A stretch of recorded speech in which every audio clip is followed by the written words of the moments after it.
Tem dias que nada dá certo, tem dias que, por mais que a gente se esforce, as coisas não saem exatamente como a gente quer.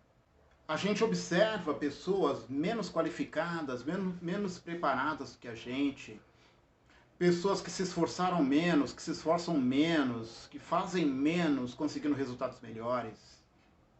A gente olha ao redor e fala, cara, meu, será que eu sou burro? É óbvio que nós estamos diante aí de comparações. Ninguém é perfeito em tudo. A gente sempre vai ser bom em uma parte e não muito bom em outra. Apesar de que qualquer coisa que nós quisermos, que nós nos esforçarmos para aprender, dentro naturalmente de certo limite, nós vamos avançar naquele conhecimento. Existe um estudo que diz que para qualquer coisa que nós queiramos aprender, a gente tem que ter 10.000 horas de treinamento. Então, muitas vezes, nós treinamos pouco, nos esforçamos pouco e queremos um resultado extraordinário. Igual aquela pessoa que entra na academia, fica 2 meses, 3 meses na academia, e depois de 3 meses ele quer ter aquela musculatura avantajada, ele já quer ser o super-homem. Não é assim que funciona. Existe um processo de aprendizado, da gente aprender as coisas, que é o seguinte: são 4 etapas. A primeira etapa é uma coisa que a gente não sabe, não tem conhecimento de jeito nenhum, nem que existe a coisa. Por exemplo, eu queria fazer as thumbs, que são as capas para os vídeos.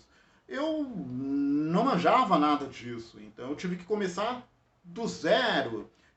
Na verdade, eu nem sabia antes de começar a fazer vídeos para o YouTube, o que era uma thumb. Eu não tinha ideia do que era a capa do vídeo, que tinha todo esse processo. Eu tive primeiro que descobrir que havia necessidade de se criar a coisa, para depois aprender a fazer a coisa. E aprender daquele jeito, né?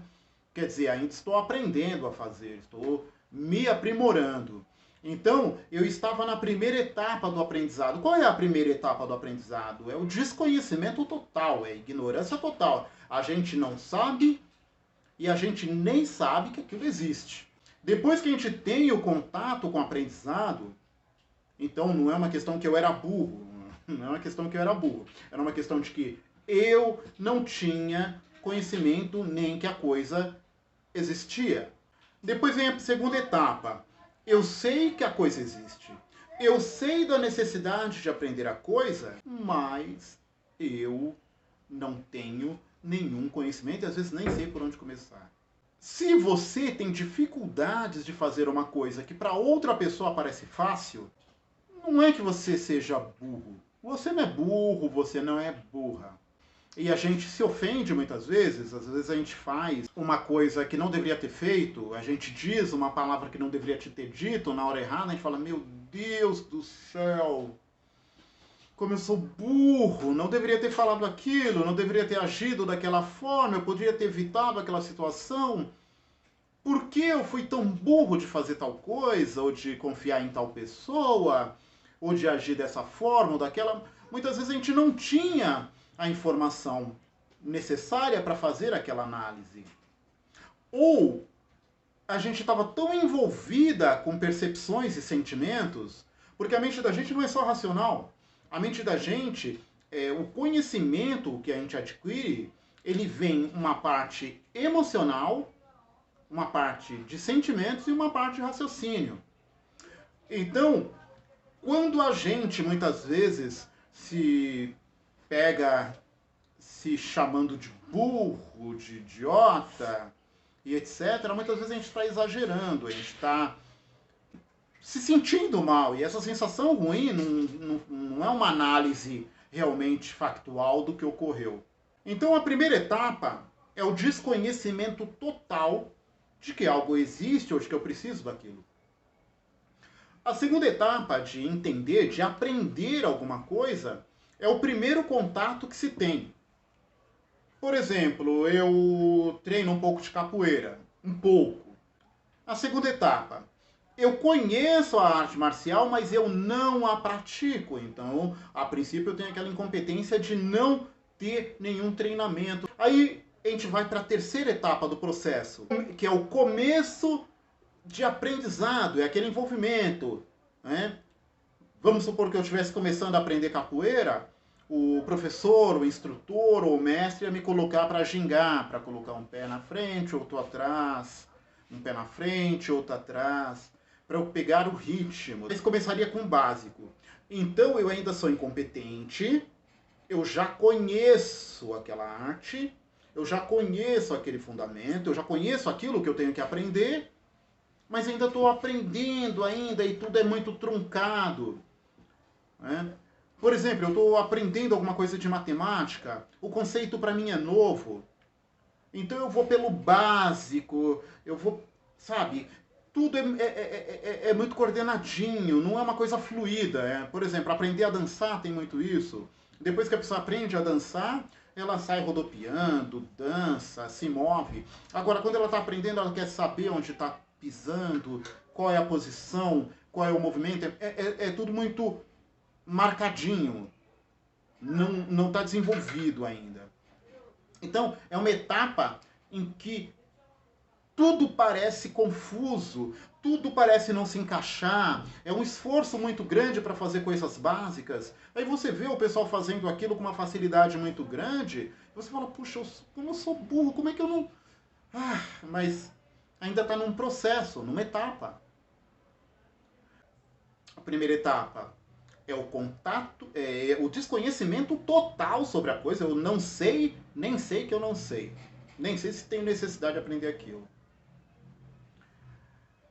A segunda etapa é eu tenho contato com aquilo, mas é um contato de agora eu sei o nome e tal, sei alguma coisinha de ouvir falar, mas ainda não estou envolvida. Segunda etapa. A terceira etapa é eu já ter começado a praticar aquilo. Mas eu comecei a praticar aquilo e está muito truncado, ainda não consigo desenvolver bem aquilo, não está desenrolando bem. A quarta etapa é eu sei fazer, mas ainda está muito mecânico, não é algo fluido, não é algo automático. E a última etapa é o conhecimento inconsciente. Eu simplesmente me movo da forma certa, escrevo da forma certa, faço a conta de forma automática, de cabeça. É uma coisa muito fluida, muito fácil. Quem está aprendendo a dirigir diz que também passa por essas etapas. Uma etapa em que a pessoa está ali, está dirigindo, mas está tenso. E tem outra que a pessoa está conversando, ela simplesmente entra no carro, faz todos os processos e sai andando. Então, antes de bater a mão na cara, ai meu Deus, como eu sou burro, como eu sou burra, por que eu fiz isso, por que eu fiz aquilo, a gente tem que entender que os processos mentais, eles acontecem de forma emocional. Então, se você fez alguma burrada, se você fez alguma coisa de errado, você não usou o raciocínio puro e simplesmente. Você foi movido por algum aspecto emocional. Ou você tinha bebido demais, ou você estava apaixonado, apaixonada, ou você estava com raiva, ou triste, ou tinha um aspecto fisiológico, você não tinha bebido água, você não tinha se alimentado. Então, a gente tem que entender que o que a gente quiser aprender, com o tempo certo, dentro de um processo razoável, se você se dispor a gastar o tempo, a energia, equilibrar-se por dentro em relação às sensações, sentimentos, que é a motivação para aquilo, e cuidar do organismo, beber água, se alimentar, dormir. Se você repetir o processo de aprendizagem e for medindo o aprendizado de etapa por etapa, dá para aprender quase tudo dentro do razoável. O que faz a gente estacionar? É a gente se considerar burro mesmo. Achar que é natural. Que as pessoas que sabem as coisas simplesmente saíram da barriga da mãe delas fazendo aquilo, o que não é um fato. De repente a pessoa tem um talento para futebol, tem um talento para as artes, tem um talento para comunicação, tem um talento, sei lá, a pessoa tem uma predisposição genética. Esses esportes, por exemplo, estão cheios de gênios genéticos, aqueles que já nascem com a propensão. Mas se esse não tiver disciplina, se esse não treinar o suficiente, ele vai ser medíocre, vai ser mediano. Na várzea tem um monte de gente que é gênio, é genial, é muito bom, mas nunca teve disciplina, nunca teve talvez a oportunidade de entrar numa boa escola de futebol, por exemplo. E quando a gente não sabe uma coisa, não é que a gente seja burro, ter nascido com uma deficiência e incapacidade de aprender alguma coisa. Que se a pessoa quiser aprender alguma coisa, ela tem que se dedicar àquilo. Saber que é possível aprender aquilo com esforço. Não existe gente burra. Existe gente que ainda, por alguma série de motivos, ainda não aprendeu algumas coisas. Então, se você acha que é impossível você aprender uma coisa, saiba que tem idosos que estão começando a fazer a faculdade agora. Tem pessoas com 70, 80 anos que aprendem línguas novas. Depende do que você quer, depende da sua motivação. Depende se você quer despender tempo necessário para aprender isso ou aquilo. O livro que eu tenho para indicar hoje é o livro Inteligência Emocional, de Daniel Goleman. Meu nome é Rogério Ferreira e esse é o Multi